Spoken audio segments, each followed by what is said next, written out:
La loi 1. Livre I. Séance 19. 8 février 1981. Ra. Je suis Ra. Je vous salue dans l'amour et la lumière du Créateur infini. Nous communiquons maintenant. Interlocuteur, nous nous préoccupons, dans cette communication, de l'évolution du mental, du corps et de l'esprit. Il me semble qu'un point de départ approprié pourrait être la transition de la deuxième à la troisième densité, puis d'investiguer en détail l'évolution de ceux de troisième densité sur la Terre, en nous attardant particulièrement sur les mécanismes qui stimulent ou font obstacle à cette évolution. Est-ce que toutes les entités transitent de deuxième en troisième densité, ou bien est-ce que certaines entités ne passent jamais par cette transition? Ra. Je suis Ra. Votre question présuppose les compréhensions de continuum espace-oblique temps de l'énergie intelligente qui anime votre illusion. Dans le contexte de cette illusion, nous pouvons dire que certains n'opèrent pas de transfert d'une densité particulière à une autre, car le continuum est fini. Dans la compréhension que nous avons de l'univers ou de la création comme un être infini,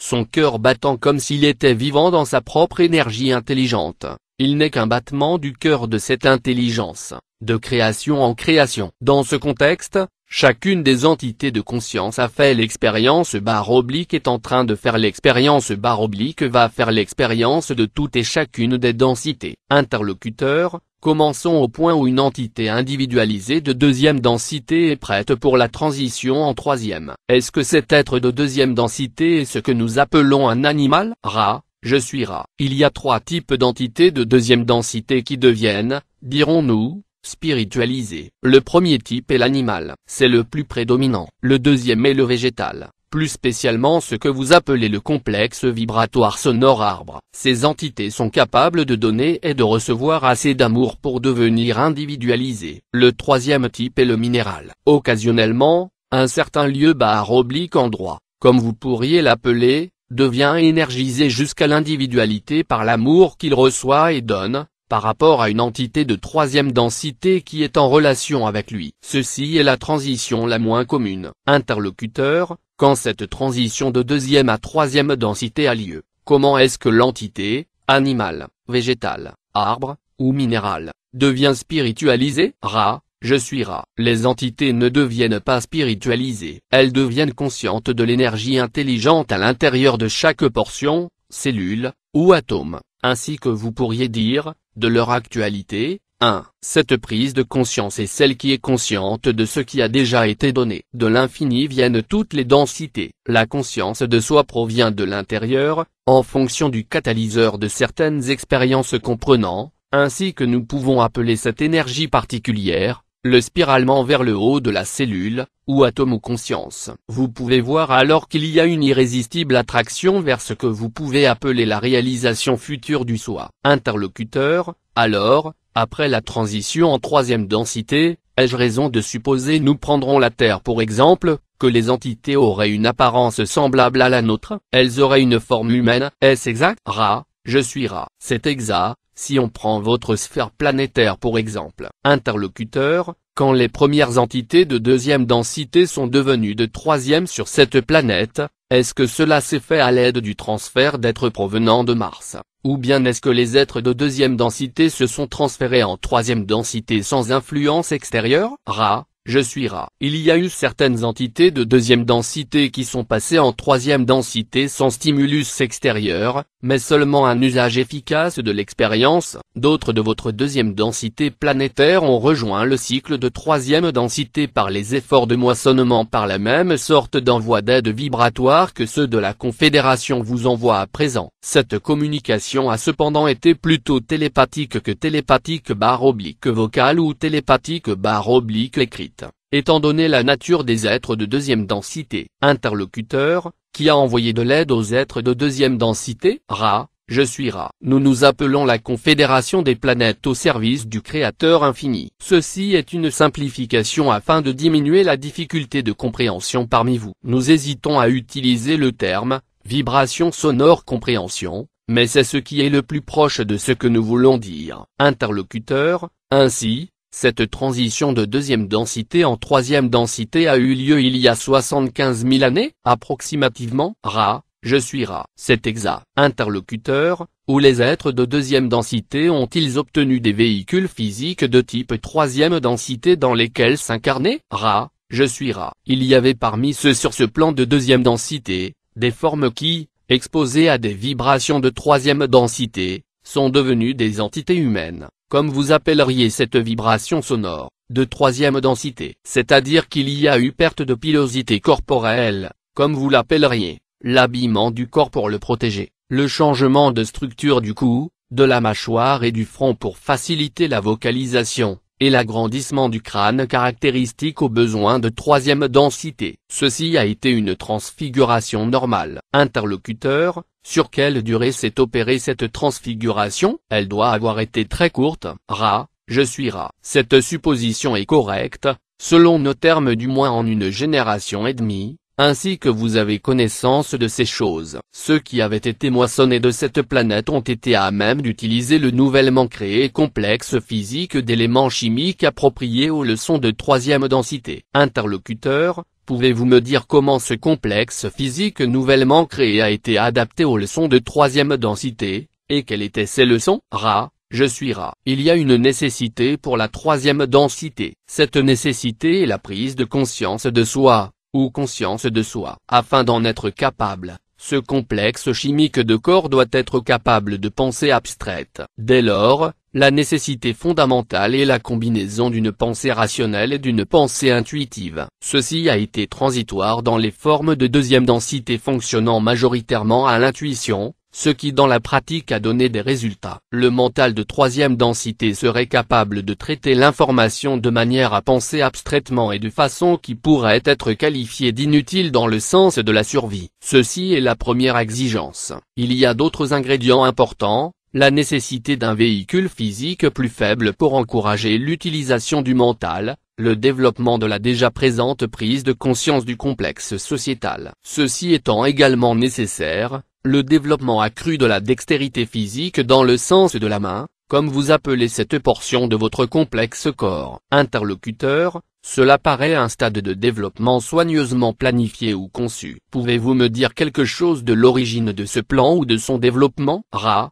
je suis rat. Nous retournons à nos informations précédentes. Considérez et souvenez-vous de la discussion du logo. Avec la distorsion primale du libre arbitre, chaque galaxie a développé son propre logo. Ce logo a un libre arbitre complet pour déterminer les voies de l'énergie intelligente qui suscitent les leçons de chacune des densités selon les conditions des sphères planétaires et des corps solaires. Interlocuteur, je vais exprimer ce que je comprends, et je vous demanderai si j'ai raison. Il y a ce que j'appellerais un catalyseur physique, qui agit en tout temps sur les entités de troisième densité. Je présume que cela opère approximativement de la même manière en deuxième densité. C'est un catalyseur qui agit au travers de ce que nous appelons souffrance et émotion. Est-ce que la raison primordiale de l'affaiblissement du corps physique et de l'élimination de la pilosité corporelle, et ce n'est pas que ce catalyseur doit agir plus fortement sur le mental et ainsi créer le processus d'évolution? Rat, je suis rat. Ce n'est pas entièrement exact,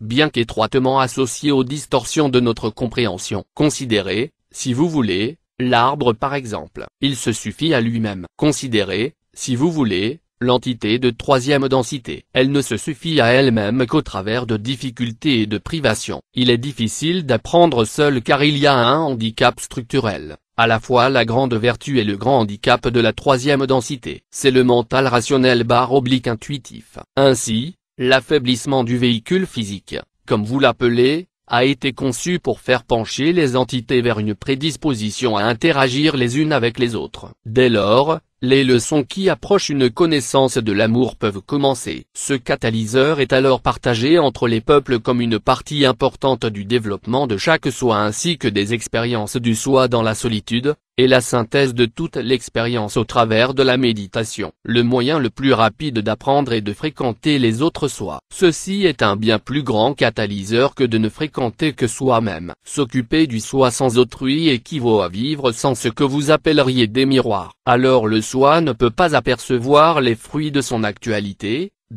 Ainsi, chacun peut aider chacun par réflexion. C'est aussi une des raisons premières de l'affaiblissement du véhicule physique. ainsi que vous appelez le complexe physique. Interlocuteur: alors, nous avons des êtres de deuxième densité qui ont essentiellement une motivation tournée vers le soi et peut-être quelques motivations tournées vers le service d'autrui par rapport à leur famille immédiate, qui passent en troisième densité en emportant cette inclination avec eux, mais étant à présent dans une position où cette tendance se transforme lentement en une inclination vers le complexe sociétal et ultimement vers l'union avec le tout. Ai-je raison? Ra: je suis Ra. Vous avez raison. Interlocuteur: alors les êtres qui viennent de passer en troisième densité, qui viennent d'opérer la transition depuis la deuxième, sont fortement orientés vers le service de soi. Il doit exister de nombreux autres mécanismes pour créer une prise de conscience de la possibilité du service d'autrui. Je me pose des questions d'abord en ce qui concerne le mécanisme, et je me demande, quand la séparation a lieu, où l'entité peut poursuivre sa route vers le service de soi qui l'emmènera ensuite vers la quatrième densité. Je présume qu'une entité peut commencer, disons, en deuxième densité par le service de soi et poursuivre sa route tout droit en restant sur ce que nous appellerions le chemin du service de soi et ne jamais faire d'écart. Est-ce exact? Ra: je suis Ra. Cela est inexact. Le concept du service de soi en deuxième densité inclut le service à ceux qui sont associés à la tribu ou au groupe. Ceci n'est pas vu en deuxième densité comme une séparation entre soi et autre soi. Tout est vu comme le soi parce chez certaines formes d'entités de deuxième densité, si la tribu ou le groupe est affaibli, l'entité qui fait partie de cette tribu ou de ce groupe est également affaiblie. La troisième densité nouvelle ou initiale à cette innocente, dirons-nous, tendance ou distorsion à voir ceux de la famille, de la société, comme vous diriez peut-être, du pays, comme soi. Dès lors, bien que n'étant pas une distorsion utile au progrès en troisième densité, elle est sans polarité. La rupture devient apparente lorsque l'entité perçoit autrui comme des autres soi et décide consciemment de manipuler les autres soi pour le bénéfice de soi. Cela, c'est le début de la voie dont vous parlez. Interlocuteur: ainsi, du fait du libre arbitre, à un moment de l'expérience de troisième densité, le chemin se divise et l'entité choisit consciemment ou elle ne choisit probablement pas. Est-ce que l'entité choisit consciemment ce chemin à partir de la division initiale? Ra: je suis Ra. Nous parlons en termes de généralité, ce qui est dangereux car toujours imprécis. Cependant, nous réalisons que vous recherchez un aperçu. Nous éliminons donc les anomalies et parlons des majorités. La majorité des êtres de troisième densité sont loin sur le chemin choisi avant que la réalisation de ce chemin soit consciente. Interlocuteur: pouvez-vous me dire quelle inclination crée l'impulsion vers le chemin choisi du service de soi? Ra: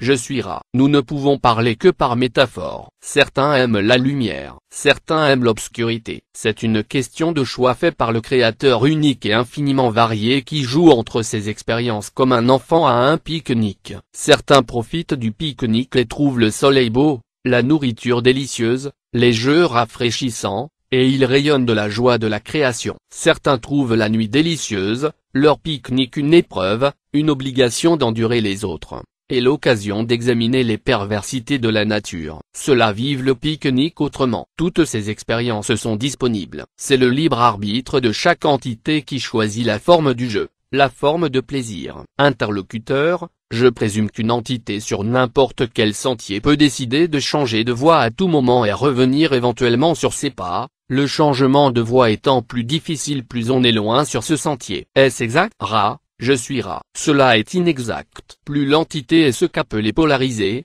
plus facilement cette entité peut changer sa polarité, car cette entité aura davantage de puissance et de conscience. Ceux qui sont réellement impuissants sont ceux qui n'ont pas consciemment choisi mais qui répètent des schémas sans avoir connaissance de la répétition ou de la signification de ces schémas. Interlocuteur: je crois que nous avons là un point important. Il semble alors qu'il y ait un extrême potentiel dans cette polarisation, le même qu'il y a en électricité. Nous avons un pôle positif et un pôle négatif. Plus vous accumulez de charges sur l'un d'eux, plus est grande la différence de potentiel, et plus est grande la capacité de faire un travail, comme nous appelons cela, dans le physique. Cela me paraît être la même analogie que nous avons avec la conscience. Est-ce exact? Ra: je suis Ra. C'est précisément exact. Interlocuteur: alors il semblerait qu'il y ait une relation entre ce que nous percevons comme un phénomène physique, disons le phénomène électrique, et le phénomène de la conscience, en ce sens qu'ils sont tous deux issus du Créateur,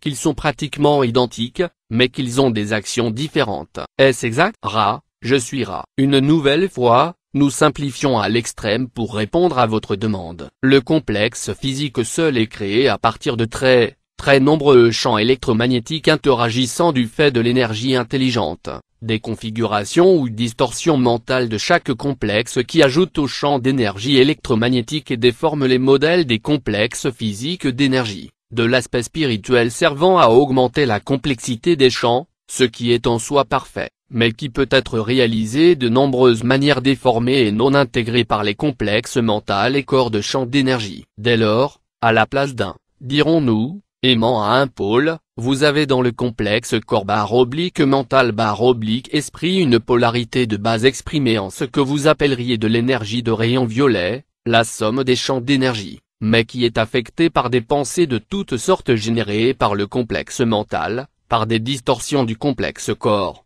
et par les nombreuses relations entre le microcosme qu'est l'entité et le macrocosme sous de nombreuses formes que vous pouvez vous représenter en regardant les étoiles, comme vous les appelez, chacune apportant la contribution d'un rayon d'énergie qui entre dans le réseau électromagnétique de l'entité du fait de ses distorsions individuelles. Interlocuteur, est-ce alors cela qui est à l'origine de ce que nous nommons l'astrologie? Ra, je suis Ra. Ceci sera la dernière question complète de cette séance. L'origine de l'astrologie, comme vous dites, est une manière de percevoir les distorsions primales qui peuvent être prédites selon des lignes données de probabilité/possibilité, dirons-nous, des orientations cosmiques et des configurations au moment de l'entrée de l'esprit dans le complexe physique/mental, et au moment de l'entrée du complexe physique/mental/spirituel dans l'illusion. Cela a alors la possibilité de suggérer des domaines de base de distorsion. Il n'y a rien d'autre que cela. Le rôle que joue l'astrologie est comparable à une racine parmi de nombreuses autres. Interlocuteur,